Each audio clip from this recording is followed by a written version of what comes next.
మనందరినీ ముంచేస్తూ ఉంది. అలాగే మరి రేపు 3వ తారీఖు వారికి స్వర్ణ కంకణ ధారణ చేయబోతూ ఉన్నారు. ఒక చక్కటి అవార్డు కూడా వారికి అందిస్తున్నారు. మనం కొట్టే కర్తాల బల్లతో వారికి మరిన్ని అభినందన మందారాలు అందిస్తూ ఆయుర ఆరోగ్య అష్టైశ్వర్యాలు వారికి కలగాలి. పరిచయం చేశారు నన్ను. మా కుటుంబం పెదనందపాడైనా నేను న్యాయవాదిగా ఉన్నప్పుడే నాగులపాడులో ఇల్లు కట్టడం మొదలెట్టాను. ఆ ఇల్లు కూడా పుట్టయింది. నా పొలం కూడా ఇక్కడే ఉంది. ప్రతిరోజు ఇక్కడికి వచ్చినప్పుడు ఇక్కడ నడిచి వెళ్తూ ఉంటాను. రాఘవయ్య గారి గురించి బాగా తెలిసిన వాళ్ళు మీకు అన్ని విషయాలు చెప్పారు. మీకు తెలుసు రాఘవయ్య గారు. నాకు తెలిసిన రాఘవయ్య గారు నేను హాస్టల్లో చదువుకునేప్పుడు 2-3 సార్లు వచ్చాను. మా నాన్న నన్ను మంచి స్కూల్లో చేర్చాడని, మంచి అవకాశం కల్పించాడని, బాగా చదువుకోమని చెప్పారు. నాకు తెలిసిన రాఘవయ్య గారు చాలా రతయ్య గారు చెప్పినట్టుగా చాలా నీట్గా ఒక పని చొక్కా వేసుకుని చాలా మృదులంగా మాట్లాడేవారు.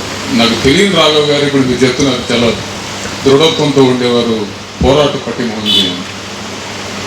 రాజమోహన్ రావు చెప్తున్నారు నడుస్తూ ఉండేవాళ్ళు ఆయనతో.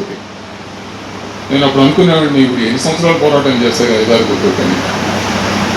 దాని తర్వాత ఆయన గుంటూరులో ఉద్యమం చేయడం, తర్వాత కొంచెం మిగతా వాళ్ళు కూడా కొంచెం ఆయన చేయుతున్నారు. కొంచెం ఆయన చేసే ఉద్యమానికి కొంచెం అర్థం తెలుస్తూ ఉంది. అలాగని చెప్పి ఆయన ఏం మానేలేదు. సో రాఘవయ్య గారు స్టార్ట్ చేసింది ఎందుకు స్టార్ట్ చేశారంటే ఊళ్ళో ఈ చుట్టుపక్కల ఊళ్ళో వాళ్ళందరూ బాగుండాలని. పరోపకారం అనేది చాలా సంతోషం ఇచ్చే విషయం. నాకు తెలియదు, నాకు పుష్పగుచ్చం ఇచ్చిన అమ్మాయి నా దగ్గరికి వచ్చి మీరే చదివించారు సార్ నన్ను, నాకు ఇప్పుడు ఉద్యోగం చేస్తున్నానని చెప్పింది. నాకు చాలా సంతోషంగా ఉంది. ఇదే కాదు, ఎవరికైనా సహాయం చేస్తే అది ఇచ్చే సంతోషం ఏ విషయంలోనూ రాదు. మనం ఏం చేసినా, ఎంత డబ్బులు సంపాదించినా, మనం వేరే వాళ్ళకి ఉపయోగపడగలిగామనేది ఇచ్చే సంతృప్తి ఇంకా దేంట్లో రాదు. మనం రాఘవయ్య గారి గురించి చెప్పుకున్నాం, దానికి విగ్రహం కూడా పెట్టుకున్నాం. ఎందుకు పెట్టుకున్నాం? మనందరి విగ్రహాలు పెట్టకపోవచ్చు. రాఘవయ్య గారి విగ్రహం పెట్టారంటే ఏంటంటే ఆయన్ని చూసి మనం నేర్చుకోవాల్సింది ఎంతో ఉంది.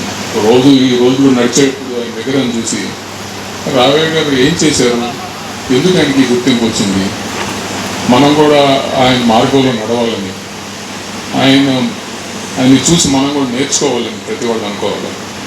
చిన్నవాళ్ళు ఉంటారు కొంతమంది, రాఘవయ్య గారు తెలిసి ఉండకపోవచ్చు వాళ్ళకి. అలానే ఈ ఊరు వాళ్ళందరికీ రాఘవయ్య గారు తెలిసే ఉండొచ్చు. నాకు ఒక నోట్ ఇచ్చారు ఆయన చేసిన పనులన్నీ. ఒక హీరో అవటానికి దేశంలో పెద్ద హీరో అవ్వాల్సిన అవసరం లేదు, మహాత్మా గాంధీ అవ్వాల్సిన అవసరం లేదు. ఒక చిన్న ఊరిలోనైనా కూడా ఆ ఊరి ప్రజలకి సహాయపడగలిగితే ఆ ఊరికి హీరో అవుతుంది. అలానే ఆయన్ని చూసి ఎందుకు మనం వారి గురించి మాట్లాడుకుంటున్నామంటే మనం కూడా నేర్చుకొని మనం కూడా పక్కన వాళ్ళకి సహాయం చేయాలి.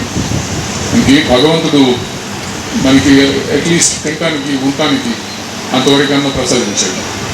ఎంతోమంది దేశంలో మీ ఊర్లోనే ఉంటుంటారు ఎంతోమంది పేద ప్రజలు. సో మనకి మినిమం కర్తవ్యం ఏంటంటే వాళ్ళకి చేతనైన సహాయం చేయాలి. మన గురించి మనం ఆలోచించుకుంటాం, మన కుటుంబం సంతోషంగా ఉండాలి. సుబ్బారావు చెప్పారు, అబ్దుల్ కలాం చెప్పినట్టుగా ముందు మనం సంతోషంగా ఉండాలి. మన సంతోషంగా ఉంటేనే సమాజం సంతోషంగా ఉంటుంది. కానీ మన సంతోషంతో ఆపేయకూడదు మన ఆలోచన. దాని తర్వాత మన సొసైటీ గురించి ఏంటి, ఈ ఊరు గురించి, ఈ ఊరిలో ఉన్న వసతులు లేకపోతే మనం కూడా ఉండలేము. నేను ఇనీషియల్గా ఈ చెరువు గురించి నాకు చాలామంది మాట్లాడారు ఒక 5 ఏళ్ళ క్రితం 10 ఏళ్ళ క్రితం. ఈ చెరువులో కూడా ప్రాబ్లమ్స్ ఉన్నాయి, అది చెరువులకు ఉన్నట్టుగా ఈ చెరువులో ప్రాబ్లమ్స్ ఉన్నాయి. ఇళ్ళు ఉన్నాయి, ఇక్కడ ఆ ఇళ్లలో నుంచి ఉన్నాయి చెరువులోకి వెళ్తే. నేను కూడా ఈ నీళ్ళే తాగుతున్నానేమో, అండ్ ఈ చెరువు నీళ్ళే వాడుకుంటాం.